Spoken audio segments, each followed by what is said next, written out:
Good morning. This is Barry Knapp with Ironsides Macroeconomics. It is um, Monday morning, November 20th at 7:25 a.m.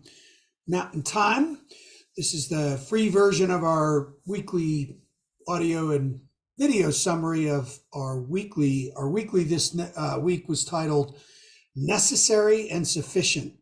There were really four sections to the note, but necessary and sufficient refers to inflation is the necessary condition for the Fed to go from what was a policy put is now looking increasingly like a full-on policy pause to a full policy pivot where they actually start reducing rates in early 2024 or the first half of 2024, something that we think is absolutely necessary for the banking system to be able to facilitate all the private sector debt that needs to be refinanced in 2024, and of course, all the government debt that will continue to grow for the foreseeable future. So the first part of the note discussed data dependency and the ferocious risk-on rally we had after CPI last week.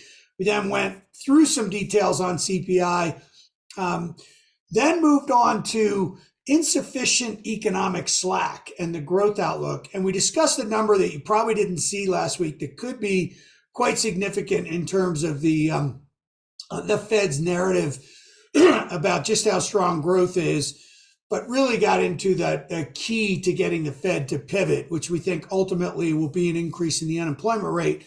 And then just wrapped it up with some final thoughts about the markets. So to describe the rally as ferocious after CPI is a bit of an understatement. Breadth was tremendous, but despite that necessary disinflation, and it wasn't just CPI, of course, we got a very cool PPI number and import price number last week as well. We saw Fed speak from, we had quotes in the note from Barkin, Goolsbee, Cook, Mester, Daly, Collins, all of which were pointing to growth needing to soften in order to ensure that disinflationary process persists and they get to their dubious 2% target. So that kicked off the rally. It could probably carry through the balance of the year, but we obviously, as we've been saying, we think we need growth to slow. So specifically around CPI, we had written the prior week that we thought that non-housing services, that it had two curious increases around 0.5 after 10 months of median increase of 0.22 would likely be softer this month. And of course it was at a 0.24. Rent of shelter, it had that curious increase to 0.6 after 6 months of 0.44s, but that fell to 0.32. If you really just look at CPI ex shelter, it's been below 2%, as you can see in this chart, for 6 months. We really don't understand the Fed's narrative around all this, because even last week we heard some of them saying, well, shelter's the key.